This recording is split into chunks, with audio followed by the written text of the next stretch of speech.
Chapter 29. Rabindranath Tagore and I Compare Schools. Rabindranath Tagore taught us to sing as a natural form of self-expression, like the birds. Bola Nath, a bright 14-year-old lad at my Ranchi school, gave me this explanation after I had complimented him one morning on his melodious outburst. With or without provocation, the boy poured forth a tuneful stream.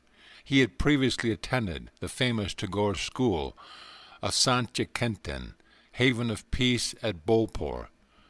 The songs of Rabindranath had been on my lips since early childhood. I told my companion, all Bengal, even the unlettered peasants, delights in his lofty verse. Bull and I sang together a few refrains from Tagore, who has set to music thousands of Indian poems, some original, and others of hoary antiquity. I met Rabindranath soon after he received the Nobel Prize for Literature. I remarked after our vocalizing, I was drawn to visit him because I admire his undiplomatic courage in disposing of his literary critics. I chuckled. Bola curiously inquired the story.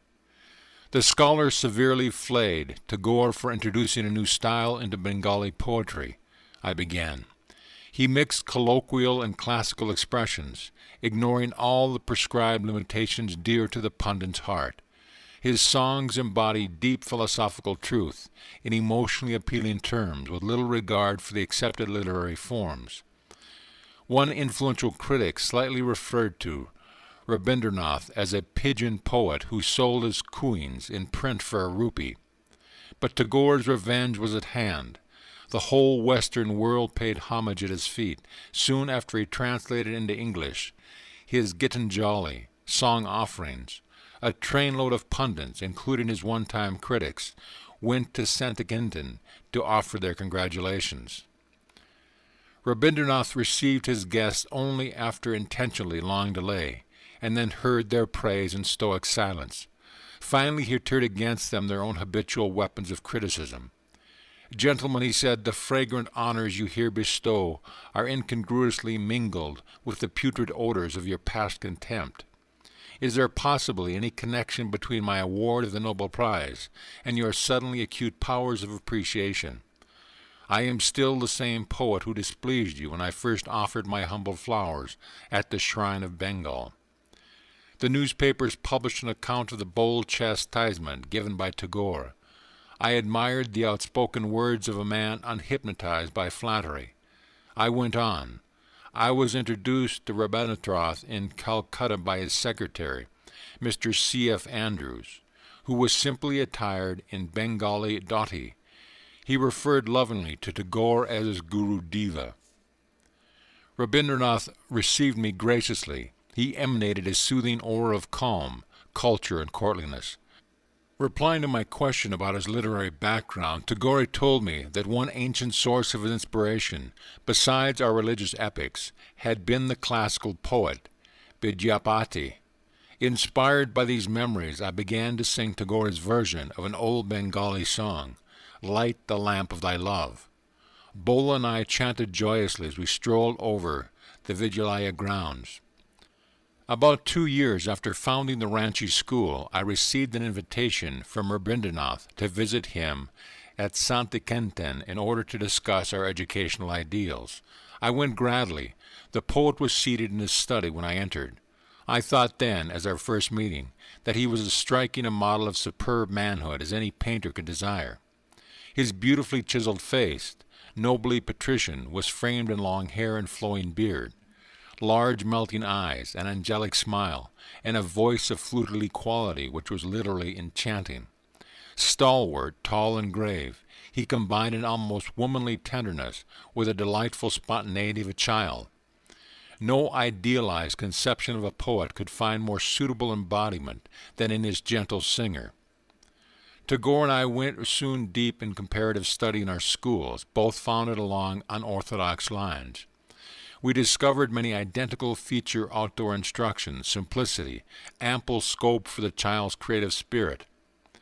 Rabindranath, however, laid considerable stress on the study of literature and poetry, and the self-expression through music and song, which I had already noted in the case of Bola. The Santintican children observed periods of silence, but were given no special yoga training. The poet listened with flattering attention to my description of the energizing Yogoda exercises and the yoga concentration techniques which are taught to all students at Ranchi. Tagore told me of his own early educational struggles. I fled from school after the 5th grade, he said, laughingly. I could readily understand how this innate poetic delicacy had been affronted by the dreary disciplinary atmosphere of a schoolroom. That is why I opened Santintican under the shady trees and glories of the sky. He motioned eloquently to the little group studying in the beautiful garden, a child in his natural setting amidst the flowers and songbirds. Only thus may he fully express the hidden wealth of his individual endowment. True education can never be crammed and pumped from without. Rather, it must aid in bringing spontaneity to the surface, the infinite hoards of wisdom within. I agreed. The idealistic and hero-worshipping instincts of the young are starved on an exclusive diet of statistics and chronological errors. The poet spoke lovingly of his father, Devendranath, who had inspired the Santintican beginnings. Father presented me with his fertile land, where he had already built a guest house and temple. Rabindranath told me, I started my educational experiment here in 1901 with only 10 boys. The 8,000 pounds which came with the Nobel Prize all went for the upkeep of the school. The elder Tagore Devendranath, known far and wide as Maharishi, was a very remarkable man, as one may discover from his autobiographies. 2 years of his manhood were spent in meditation in the Himalayas. In turn, his father, Dwarkanath Tagore, had been celebrated throughout Bengal for his munificent public benefactions. From this illustrious tree has sprung a family of geniuses. Not Rabindranath alone, all his relatives have distinguished themselves in creative expression.